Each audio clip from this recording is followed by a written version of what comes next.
설명이 필요 없는 전세계 명실상부한 패권국, 네, 바로 미국이죠. 미국은 현재 정치, 경제, 군사, 기술 등 거의 모든 분야에서 막대한 영향력을 행사하고 있어요. 그리고 미국이 강대국 자리에 오르게 된 이후로 항상 거론되는 것 중에는 다름 아닌 지리적 이점이 존재하죠. 오죽했으면 신이 꿀 발라놓은 땅이라는 이야기가 돌기도 하죠. 그런데 이 중에서도 캐나다와 국경을 맞대고 있는 미국의 북쪽 지역, 미국 전체 면적의 약 20%에 달하는 거대한 영토지만 거주하고 있는 인구는 미국 전체 인구 중 고작 2%밖에 되지 않습니다. 그렇다면 과연 미국에서는 도대체 왜 이런 현상이 나타나고 있는 걸까요? 오늘은 이 내용을 한번 이야기해볼까 합니다. 자, 오늘 저와 함께 살펴볼 지식 가이드는 미국 북부에 2%밖에 살지 않는 이유입니다.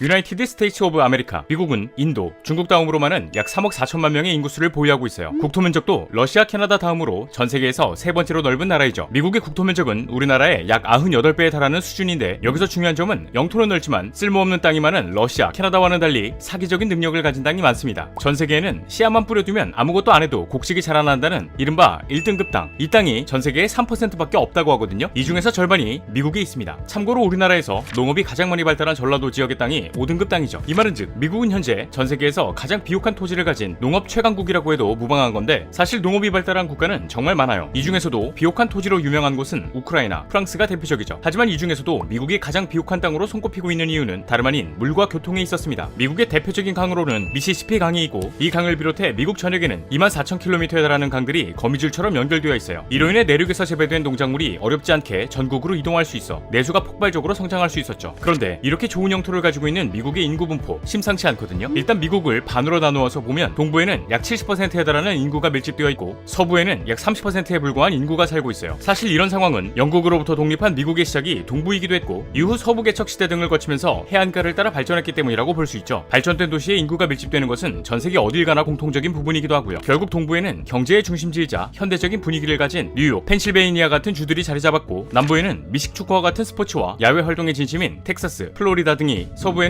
개방적이고 자유로운 분위기이자 미국에서 가장 부유한 주인 캘리포니아가 위치해 있지만, 여기 우리가 미국 하면 떠오르는 도시가 생각나지 않는 지역이 존재합니다. 바로 캐나다와 국경을 접하고 있는 북쪽의 땅이죠. 이곳은 현재 미국 국토 면적의 약 20%라는 거대한 땅이지만, 여기에 살고 있는 인구는 미국 전체 인구의 고작 2%밖에 되지 않아요. 일단 이 북부 지역에 있는 주들을 살펴보게 되면 와이오밍주, 몬태나주, 노스다코타주, 사우스다코타주 등이 있거든요. 미국에 특별한 연고지가 없다면 쉽게 떠오르지 않는 주들일 것 같은데, 이 지역의 특징이 대체로 넓게 펼쳐진 정원, 지평선까지 뻗어있는 고속도로, 가끔 보이는 들소 외에는 딱히 볼 것도 없는 데다가 마을조차 없을 정도로 비어있다고 합니다. 심지어 이곳의 인구 통계를 살펴보게 되면 미국에서 네 번째로 면적이 큰 주인 몬태나주에는 약 100만 명이 살고 있고, 10번째로 큰 면적을 가진 와이오밍주에는 약 58만 명밖에 안 살아요. 이 외에도 노스다코타주와 사우스다코타주 또한 각각 100만 명의 인구를 넘기지 않죠. 이 말은 즉 이 지역이 영토는 넓지만 사람이 많이 살지 않는 시골 느낌이라는 건데, 가끔 영화를 보다 보면 사람이 흔적조차 없는 곳에 도로만 하나 덩그러니 놓여있는 장면 보셨죠? 네, 이 지역이 그런 모습을 하고 있습니다. 그렇다면 도대체 왜 이 넓은 땅에 이런 상황이 벌어지고 있는 걸까요? 먼저 세계에는 길게 뻗어있는 산맥들이 많아요. 가장 대표적으로는 남아메리카의 안데스 산맥, 아프리카의 남단 산맥 등이 있는데, 미국에는 세계에서 세 번째로 긴 로키 산맥이 있습니다. 로키 산맥은 북아메리카에서 가장 길고 거대한 산맥으로, 캐나다의 브리티시 컬럼비아주에서 미국 남서부 뉴멕시코주까지 무려 약 4,800km가량 길게 뻗어 있거든요. 참고로 우리나라에서 가장 긴 산맥인 태백산맥이 500km 정도이고, 서울에서 부산까지의 거리를 400km라고 가정했을 때 왕복 6번을 왔다 갔다 해야 똑같은 거리가 나올 긴 산맥이에요. 아무래도 이렇게 길고 거대한 산맥이 미국을 관통하다 보니 미국 본토에도 많은 영향을 미치고 있는데요. 실제로 이 로키 산맥은 앞서 언급된 와이오밍주와 몬태나주 지역을 통과하고 있어요. 이로 인해 산맥을 지나는 지역 중에는 사람이 살기 힘들 정도로 눈으로 뒤덮인 고산지대가 있기도 하고, 또 어떤 곳은 정반대의 건조한 사막으로 이루어져 있는 지역이 존재하기도 하죠. 그리고 이런 현상이 나타나고 있는 이유는 바로 치누쿠 바람 때문입니다. 여기서 말씀드린 치누쿠 바람은 우리에게 흔히 알려진 롭세 바람, 또 유럽에서는 팬 현상이라고도 하는데, 미국의 경우에는 서쪽에 위치한 태평양에서 습기를 잔뜩 머금고 불어온 바람이 로키 산맥에 가로막히게 되거든요. 이 영향으로 인해 강한 비구름이 형성되면서 로키 산맥 서쪽에 위치한 워싱턴주, 오리건주 일부 지역에선 상대적으로 연중 높은 강수량을 보이게 됩니다. 그러나 문제는 로키 산맥의 동쪽 지역이에요. 습기를 머금고 있던 바람이 정상을 넘어 동쪽으로 이동할 때는 수증기를 잃고 고온 건조해지는 현상이 발생하기 때문이죠. 만약 이 현상이 심해질 경우에는 가뭄을 일으키기도 하고 아예 사막이 만들어지기도 해요. 결국 로키 산맥의 동쪽에 있는 미국의 중북부 지역은 고온 건조한 기후로 인해 살기가 어려웠던 건데, 여기가 또 극단적인 온도 차이로 악명 높은 지역이기도 합니다. 실제로 사우스 다코타주와 노스 다코타주 이 두 지역은 미국에서 알래스카 다음으로 추운 지역에 손꼽히고 있어요. 이 지역이 유독 추운 이유는 국경을 맞대고 있는 캐나다의 강한 바람 때문이라고 하죠. 아무래도 토지 대부분이 평평하고 건조한 데다가 찬바람을 막아줄 건물이나 나무조차 거의 없어서 겨울철 이곳에 도착하면 그냥 칼바람의 나락에 오신 것을 환영합니다. 이런 느낌이에요. 그렇다면 이 지역에 살고 있는 사람들은 도대체 뭘 해먹고 살아가고 있는가 하면 바로 농업입니다. 미국은 앞에서도 언급되었듯 농업 분야에서도 최강국의 면모를 보여주고 있어요. 오죽했으면 세계의 식량 창고라고 불릴 정도인데 특히 옥수수, 밀 등의 곡물과 콩류가 많이 생산되고 있고 닭고기, 돼지고기 등 축산물 생산량에서도 세계 1위를 자랑하고 있죠. 그리고 이 와이오밍주와 몬태나주는 토지의 절반 정도가 농장과 대목장으로 구성되어 있다고 하거든요. 또 혹독한 날씨를 가진 사우스 다코타주와 노스 다코타주에서는 밀이 그렇게 잘 생산된다고 해요. 결국 넓은 땅을 가진 네 지역 모두가 주요 산업으로 농업을 채택하고 있는데 여기서 들 수 있는 의문이 인구가 적은데 어떻게 농업이 주요 산업이야? 일 것 같습니다. 농업은 기본적으로 노동력이 받쳐주지 않으면 굴러가질 않으니까요. 일단 미국의 농업은 각 지역마다 기후 특성에 맞는 농작물을 집중적으로 생산하면서 세계 최고 수준에 올라 있어요. 이 말은즉 땅을 효율적으로 굉장히 잘 활용하고 있다고 해석할 수 있지만 인구가 적은 미국 북부의 경우에는 소수의 농가가 대규모 땅을 관리하고 있거든요. 이로 인해 생산성이 다른 지역에 비해 지극히 떨어질 것으로 예상할 수 있으나 이곳에서 진행되고 있는 모든 작업은 기계를 사용해 작업의 효율성을 높이고 있다고 합니다. 예를 들어 허리 숙여 씨 뿌릴 걸 기계들이 알아서 씨도 뿌리고 일일이 땅에 물 줄 걸 드론이 하늘을 날아다니면서 물도 주니까 새로운 사람을 고용하지 않아도 돼요. 결국 이 지역들은 인력을 기계로 대체하고 있기 때문에 새로운 인구 유입이 되지 않고 있는 거죠. 그런데 이 지역에서 좀 특이한 게 발견되기도 했거든요. 바로 검은 황금이라고 불리는 석유입니다. 참 농사도 잘 되고 석유도 나오고 이건 세상 참 불공평한 것 같은데 실제로 노스다코타주에선 2000년대 석유 개발 붐인 시절부터 생산량을 폭발적으로 늘렸다고 해요. 당시 이 지역의 석유 개발 사업으로 인해 2009년부터 2018년까지 미국의 석유 생산량이 연평균